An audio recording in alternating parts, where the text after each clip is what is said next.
किसी ने क्या खूब कहा है, जज्बात अलग हैं पर बात तो एक है। माँ कहूँ या भगवान, बात तो एक है। नमस्कार दोस्तों, मेरा नाम प्रेम प्रकाश पांडे है। आज अपने चैनल पर एक नई प्रेरणादायक कहानी लेकर के आया हूँ।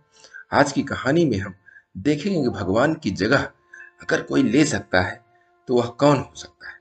तो चलिए, चैनल को सब्सक्राइब नहीं किया है, सब्सक्राइब कर लीजिए और सुनते हैं आज की कहानी, जिसका शीर्षक है त्याग, बलिदान और सहनशीलता।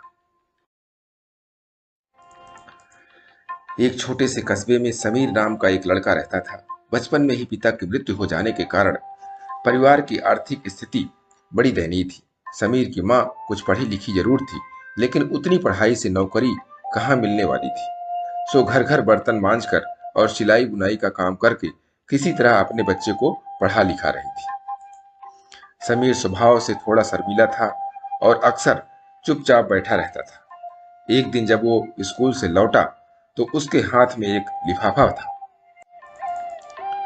उसने माँ को लिफाफा पकड़ाते हुए कहा, माँ, मास्टर साहब ने तुम्हारे लिए ये चिट्ठी भेजी है, जरा देखो तो इसमें क्या लिखा है।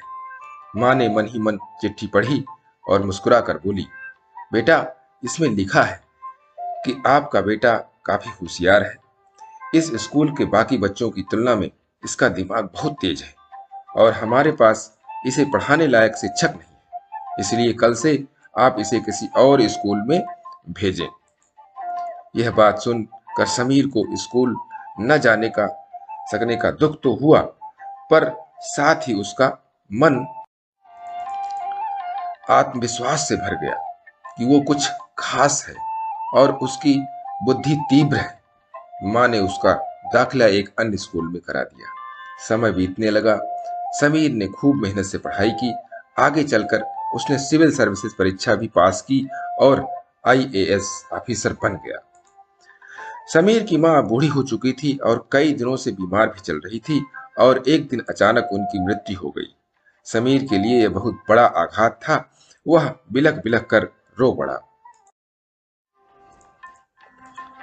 उसे समझ नहीं आ रहा था कि अब अपनी माँ के बिना वो कैसे जिएगा। रोते रोते ही उसने माँ की पुरानी अलमारी खोली और हाथ में उनकी माला, चश्मा और अन्य वस्तुएं लेकर चूमने लगा। उस अलमारी में समीर के पुराने खिलौने और बचपन के कपड़े तक संभाल कर रखे हुए थे। समीर एक एक करके सारी चीजें निकालने लगा और तभी उसकी नजर एक पुरानी चिट्ठी पर पड़ी। दरअसल ये वही चिट्ठी थी जो मास्टर साहब ने उसे 18 साल पहले दी थी। नम आंखों से समीर उसे पढ़ने लगा। आदरणीय अभिभावक, आपको बताते हुए हमें अफसोस हो रहा है कि आपका बेटा समीर पढ़ाई में बेहद कमजोर है और खेल कूद में भी भाग नहीं लेता है। जान पड़ता है कि उम्र के हिसाब से समीर की बुद्धि विकसित नहीं हो पाई, अतः हम इसे अपने विद्यालय में पढ़ाने में असमर्थ हैं। आपसे निवेदन है कि समीर का दाखिला किसी मंद बुद्धि विद्यालय में कराएं अथवा खुद घर पर रखकर इसे पढ़ाएं। सादर प्रिंसिपल। समीर जानता था कि भले अब उसकी माँ इस दुनिया में नहीं रही, पर वो जहां भी है, उनकी ममता, उनका आशीर्वाद सदा उस पर बना रहेगा।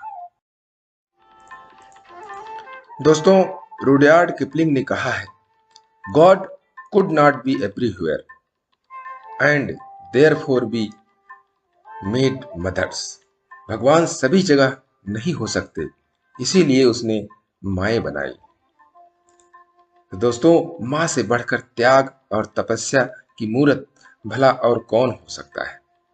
हम पढ़ लिख लें, बड़े होकर कुछ बन जाएं, इसके लिए वो चुपचाप न जाने कितनी कुर्बानियां देती हैं।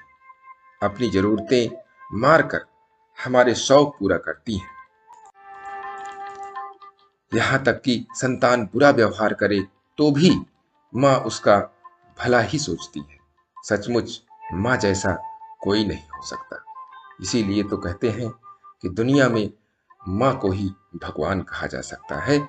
इसी तरीके से अच्छी अच्छी मोटिवेशनल स्टोरीज आप प्रतिदिन सुबह 5:30 बजे एक नई कहानी, एक नई उमंग से दिन की शुरुआत करते रहें। तब तक के लिए छोटों से मिले प्यार और बड़ों से मिले आशीर्वाद और भगवान के सहारे के साथ यही कहूँगा, काम तो सभी करते हैं, पर काम करो कुछ ऐसा कि उदाहरण बन जाए। ये छोटी सी स्टोरी आपको अच्छी लगी तो लाइक कीजिए, शेयर कीजिए अपने इस मित्रों में भी, और कमेंट्स जरूर करिए। और चैनल को अभी तक सब्सक्राइब नहीं किया है, सब्सक्राइब कर लीजिए।